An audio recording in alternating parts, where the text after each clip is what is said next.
Hi there, I'm Graham for Get Connected. I'm here with Matt Ryan of Nintendo of Canada, and we are talking about some cool new games today. Matt, could you tell me a little bit more about Kid Icarus Uprising? Sure. Kid Icarus Uprising is coming for the Nintendo 3DS in March. We're super excited about it. When we showed it at E3 a while ago, the crowd was roaring, hearing that Kid Icarus is coming back because it's been over 20 years since there's been a full Kid Icarus game. So it's basically a blend of air battles and ground battles. There's single-player mode, there's multiplayer mode. The game actually comes with these really cool AR cards, which you use with the augmented reality built into the Nintendo 3DS, where you can actually use these cards to collect them because there's going to be hundreds of them. But in the AR functionality, you can put two cards together and they'll actually battle each other in 3D coming off the screen on your Nintendo 3DS. So all in, the game itself is pretty deep and robust, and there's tons of gameplay in there and looks amazing.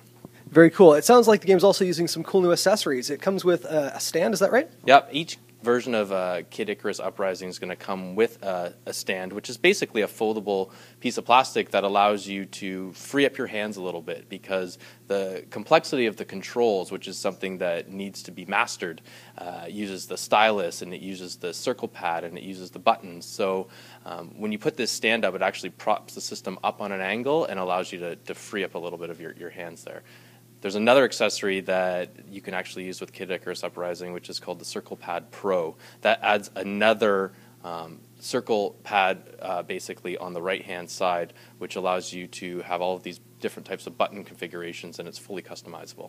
Very cool stuff. Now, Kid Icarus back in the day was always a very difficult game. It sounds like you guys have made some changes so that it's a little bit more accessible for newer players and a little bit harder for pro players. Is that right? Yeah, exactly. So Kid Icarus Uprising comes with a function which is called the Fiend Cauldron. So before you go into a chapter, which is basically a level, you can basically gamble the amount of hearts, which is a currency within the game, that you want to put into the Fiend Cauldron. It allows you to change the difficulty level all the way from 1 up to 9, and the higher you are, the more difficult the level's going to be, or the chapter's going to be, but the rewards that you get for defeating various enemies and the weapons that you're able to accumulate, or the ones that are left behind when you beat an enemy, are going to be that much more valuable to you. So the basic level is set at about a 2, and you can move in 0.1 increments. So if you're going to take it all the way up to 9, you're pretty hardcore and you're playing at the most difficult. Very cool stuff. It sounds like Kid Icarus is going to be a really fun game. You also showed off a new game today called Spirit Camera. Can you tell me a little bit more about that, please? So Spirit Camera, the Cursed Memoir, is coming out for Nintendo 3DS. It uses the camera functionality and the augmented reality functionality of the system to basically immerse you into this horror genre of a game, where you are exploring around these environments and you're looking on the screen and basically seeing hallways and seeing the characters in the game, some of them who are really creepy. But it involves the actual real-life area that you're in, because you're looking through the camera into this room that we're actually in, but then all of a sudden this creepy, dark, scary character is going to show up.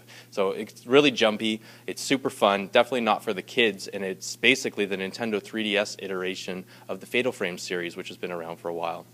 Now, the main difference in the Nintendo 3DS version is that your Nintendo 3DS becomes the weapon, which is a camera called the Camera Obscura. So it's a very unique experience that you get, and with the motion controls and the gyro sensor and the augmented reality built in and using the camera, it's pretty much going to scare you. Very cool stuff. Well, thanks very much. It's been great being here, so we will see you next time. All right. Gotta get connected.